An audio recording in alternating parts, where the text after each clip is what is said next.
आता बातमी मराठ्यांच्या आंदोलनासंदर्भातली आहे। पुण्यामध्ये आज शरद पवारांच्या घरासमोर मराठा समाजाकडून आंदोलन करण्यात येणार आहे। तर मोदी बाग या निवासस्थानासमोर सकाळी 9 वाजता हे आंदोलन होईल। पवारांनी मराठा आरक्षणाबाबत आपली भूमिका स्पष्ट करावी अशी मागणी या आंदोलनातून केली जाणार आहे। दरम्यान मराठा क्रांती ठोक मोर्चाकडून हे आंदोलन होणार आहे आणि या सगळ्या पार्श्वभूमीवर आपण अधिकची माहिती जाणून घेऊयात। आमचे प्रतिनिधी नितीन पाटणकर आपल्या सोबत थेट जोडले गेलेत। नितीनजी, काय सांगाल? आपण सध्या पाहतोय मराठा आरक्षणावरून वातावरण चांगलंच तापलेलं आहे। काय सध्याची परिस्थिती आहे शरद पवारांच्या घराबाहेर?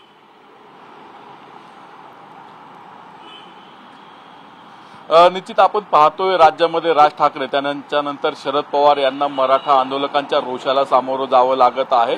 आज मराठा क्रांती मोर्चा ठोक मोर्चाच्या वतीने शरद पवार यांच्या मोदी बागेतील निवासस्थानाबाहेर आंदोलन करण्यात येत आहे।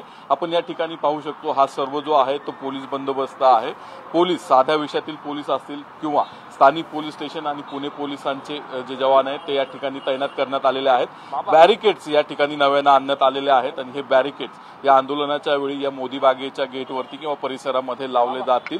आपण या ठिकाणी पाहू शकतो मोदी बागेमध्ये जो प्रवेश करण्याचा द्वार आहे, प्रवेशद्वार आहे, गेट आहे, त्या ठिकाणी देखील पोलीस बंदोबस्त तैनात करण्यात आलेला आहे। मोठ्या प्रमाणात पोलीस बंदोबस्त ठेवण्यात आलेला आहे।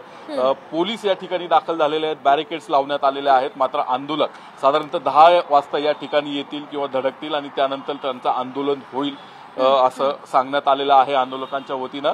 शरद पवार जे आहेत ते निवासस्थानामधून मोदी बागेत जे त्यांचं निवासस्थान आहे तिथून बाहेर पडलेले आहेत आणि बाहेर नितीन या संदर्भातले सगळे अपडेट्स तुमच्याकडनं जाणून घेत राहणार आहोत। तुर्तास धन्यवाद दिलेल्या या सविस्तर माहितीसाठी। आपण पाहतोय आज शरद पवारांच्या घरासमोर मराठा क्रांती ठोक मोर्चाचे हे कार्यकर्ते आक्रमक होऊ शकतात। याआधी त्यांनी अजित पवार यासह देवेंद्र फडणवीस यांच्याही घरासमोर, उद्धव ठाकरेंच्याही घरासमोर आंदोलन केलं होतं।